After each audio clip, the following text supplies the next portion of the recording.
Collective bargaining के बारे में, कलेक्टिव बार्गेनिंग होती है कि जब लोग मिलकर ना किसी इशू पर बात करते हैं।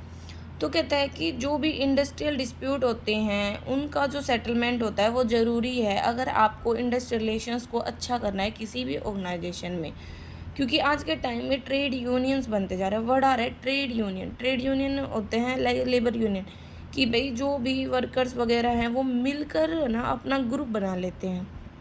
ठीक है, इसको यूज़ किया जा रहा है कलेक्टिव बार्गेनिंग के डिवाइस के रूप में, जिससे क्या हो रहा है, जो मतलब डिस्प्यूट्स वगैरह होते हैं वो रिजोल्व हो जाते हैं निगोटिएशन करके दो पार्टीज़ के बीच में बिना किसी आर्बिट्रेटर के।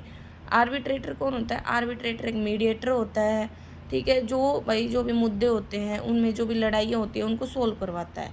ठीक है, तो कहता है कि इंडस्ट्रियलाइजेशन में आज के टाइम में कलेक्टिव बार्गेनिंग इंपॉर्टेंट हो गया है। वर्कर पार्टिसिपेशन जैसे ज़रूरी है ना, वैसे ही कलेक्टिव बार्गेनिंग ज़रूरी होता है।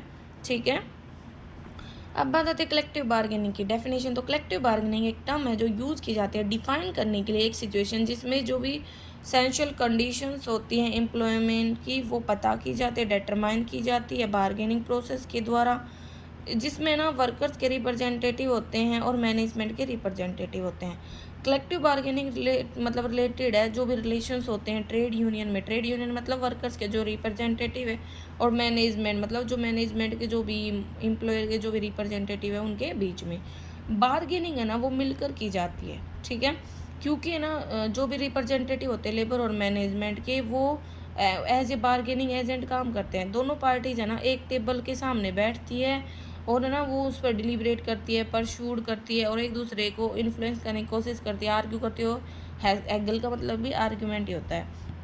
ठीक है, और एक एग्रीमेंट पर पहुंचते हैं। तो यहाँ पे बताया collective bargaining refers to a process by which employer on the one hand and representative of the employees on the other hand, वो ना एक एग्रीमेंट पर पहुंचने की कोशिश करते हैं कवर करके कंडीशन जिस पर जो एम्प्लॉयज़ है ना वो कंट्रीब्यूट करेंगे एंड उन कंपनसेट करेंगे उन्हें उनकी सर्विसेज के लिए। तो अलग अलग लोगों ने अपने अलग अलग व्यूज़ दिए। वही प्रोसेस है डिस्कशन का, निगोटिएशन का दो पार्टीज़ के बीच में। ठीक है, कलेक्टिव बार्गेनिंग प्रोसेस है जिसमें रिप्रेजेंटेटिव और labour organisation and business organisation मिलते हैं, बातचीत करते हैं और एग्रीमेंट पर पहुंचते हैं। ओके, इसके बाद हमें यहाँ पे ये इसमें बताया, एक देखो सिंपल वर्ड्स में है, कलेक्टिव बार्गेनिंग एक प्रोसेस, एक टेक्निक, एक डिवाइस है जो प्रोटेक्ट करता है एम्प्लॉयर्स एंड एम्प्लॉयज़ दोनों के रिलेशंस को, डिटरमाइन करता है एम्प्लॉयमेंट की कंडीशंस को, वेज वगैरह सैलरी वगैरह फिक्स करता है, ऑब्जेक्टिव को अचीव करता है। ठीक है, ये कहता है कि it is not a decree from out, या बाहर से कोई ऐसा इन्वॉल्वमेंट वगैरह नहीं होता। फीचर्स क्या है कलेक्टिव बार्गेनिंग के? तो पहला तो ग्रुप एंड कलेक्टिव एक्शन है। ये एक कलेक्टिव प्रोसेस है दो तरीके से। फर्स्ट, जो वर्कर्स होते हैं कलेक्टिवली बार्गेन करते हैं अपने कॉमन इंटरेस्ट के लिए।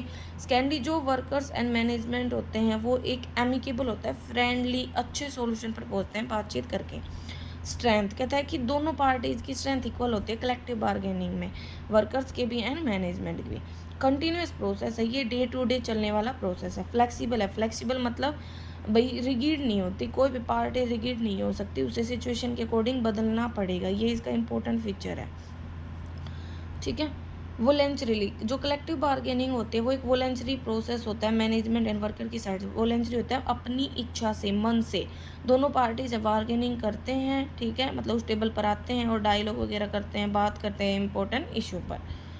फिर बात आती है डायनामिक। डायनामिक मतलब कि भाई ये चेंजेबल है। ठीक है, हम इसको एक्सपेंड कर सकते हैं। भाई जिस तरीके से आप पूछते हो किसी एग्रीमेंट पे उसको इम्प्लीमेंट कर सकते हैं। जो मेंटल मेकअप होता है पार्टीज़ का वो चेंज होता रहता है।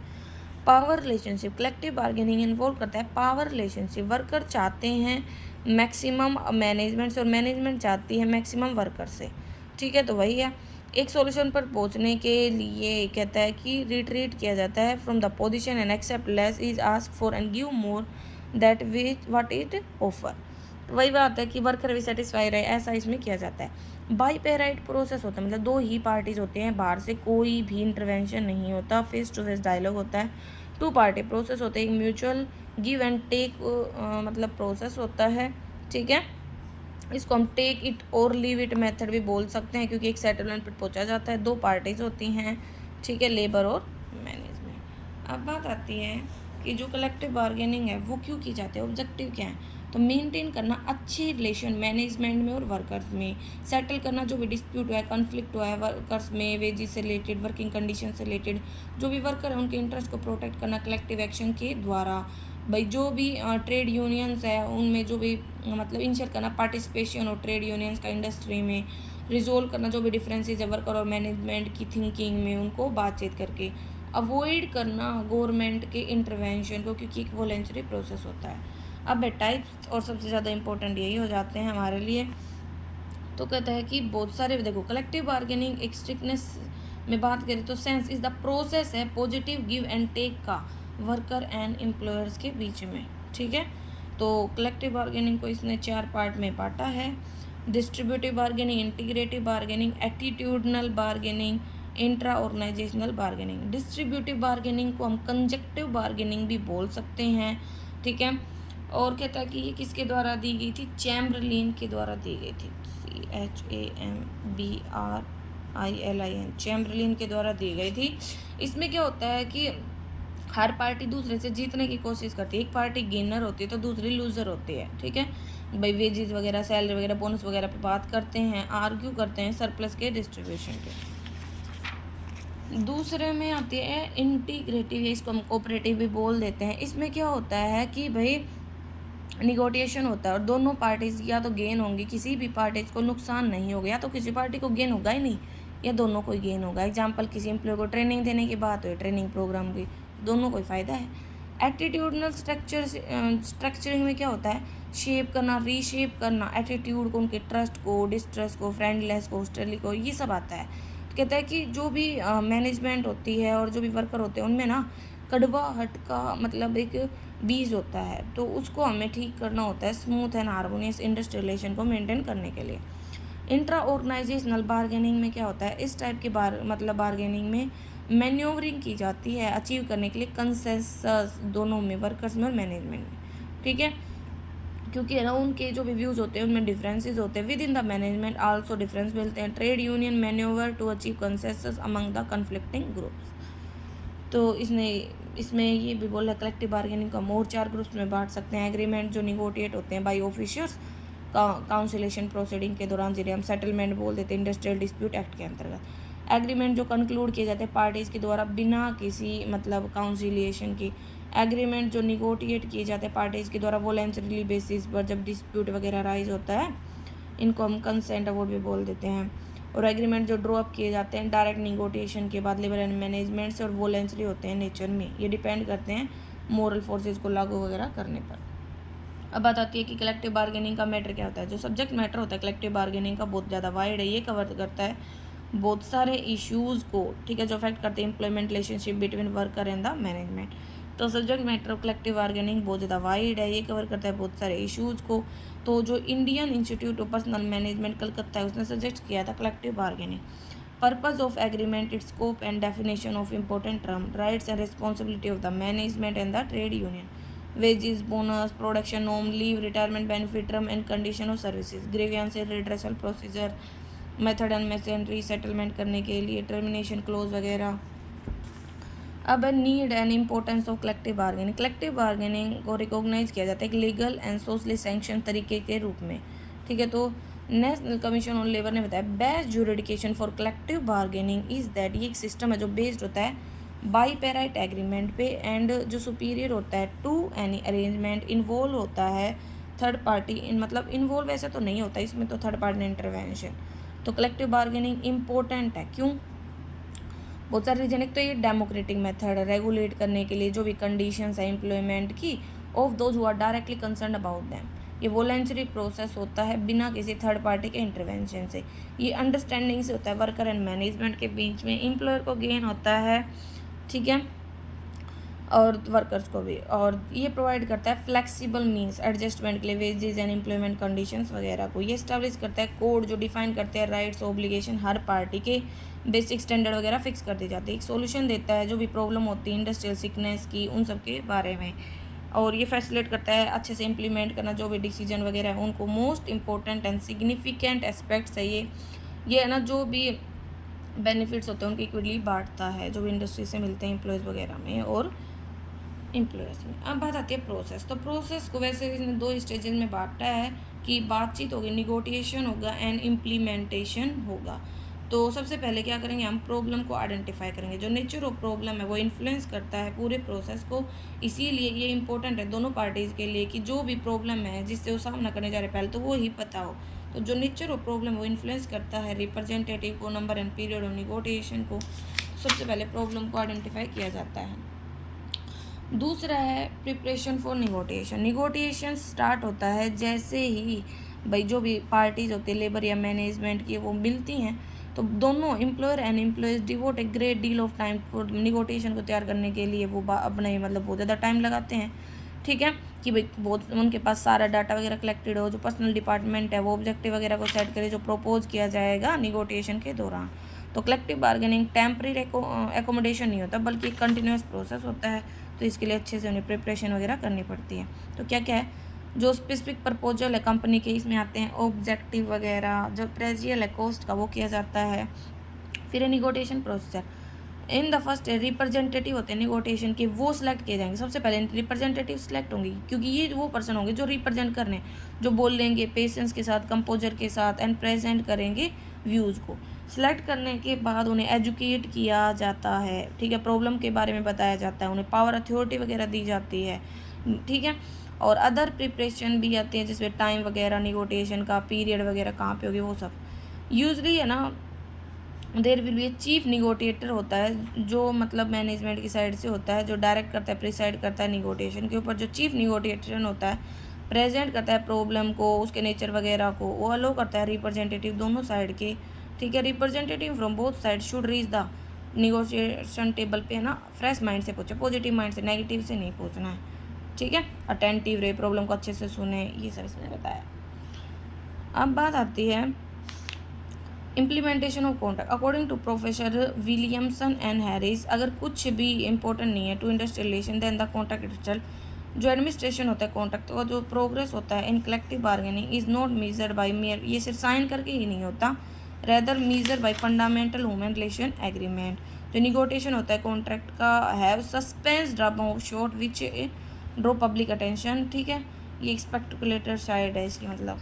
अब बात आती है फंक्शंस की, तो बहुत सारे फंक्शंस हैं इसके, टेक्निकल और लॉन्ग रन सोशल चेंज लाने में, पीस ट्रीटी एस्टेब्लिश करने में, इंडस्ट्रियल जूरिस्प्रूडेंस मतलब सिविल राइट्स वगैरह लगाने में। तो सबसे पहले ये कलेक्टिव बार्गेनिंग एक टेक्निक है लॉन्ग रन सोशल चेंज की about rearrangement in the power hierarchy of competing group. ये ना पीस ट्रीटी एस्टेब्लिश करता है दोनों में, ठीक है, उनके कॉम्प्रोमाइज़ को अच्छे से करता है, ठीक है। तो यही बता रखा है, लॉन्ग रन सोशल चेंज लेके आता है, ठीक है। इकोनॉमिक रिलेशंस को अच्छा करता है दोनों के बीच में। तो ये मेन याद कर सकते हो, कॉम्बेटिव एस्पेक्ट्स है ये, ठीक है। और कॉम्प्रोमाइज़ लेके आता है बिना किसी कॉम्बेटिव एस्पेक्ट, बिना किसी लड़ाई के, प्यार से, ठीक है। और कलेक्टिव बार्गेनिंग सिविल राइट्स वगैरह को इंट्रोड्यूस करता है रिक्वायरमेंट के अकॉर्डिंग। अब बात आती है क्या ज़रूरी है इसके मतलब सक्सेसफुल होने के लिए, तो पॉलिटिकल क्लाइमेट अच्छा होना चाहिए, फेवरेबल होना चाहिए, ठीक है। गवर्नमेंट है ना, जो पब्लिक का ओपिनियन है वो कलेक्टिव बार्गेनिंग के साथ कन्वेंस हो, ठीक है। ये बेस्ट मेथड होता है क्योंकि ये 2 वे प्रोसेस हो, तो जितना हो उसके गवर्नमेंट के इंटरवेंशन को कम करना चाहिए। दूसरा स्ट्रॉन्ग एंड स्टेबल यूनियन होने चाहिए, मतलब कलेक्टिव बार्गेनिंग पॉसिबल नहीं होगा अगर एम्प्लॉयज़ है ना वो फ्री नहीं है ट्रेड यूनियन से, मतलब बार बार ट्रेड यूनियन बदल रहे, भाड़े घट रहे हैं, और एक वीक ट्रेड यूनियन को तो इग्नोर करना ही चाहिए। ट्रेड यूनियन ऐसी हो जो रिप्रेजेंट कर पाए एम्प्लॉयज़ को। रिकॉग्नाइजेशन, जो ट्रेड यूनियन है ना वो स्टेबल होनी चाहिए, स्ट्रॉन्ग होनी चाहिए, लेकिन कहता है कि unit it is but until it is given recognition by the management, ठीक है।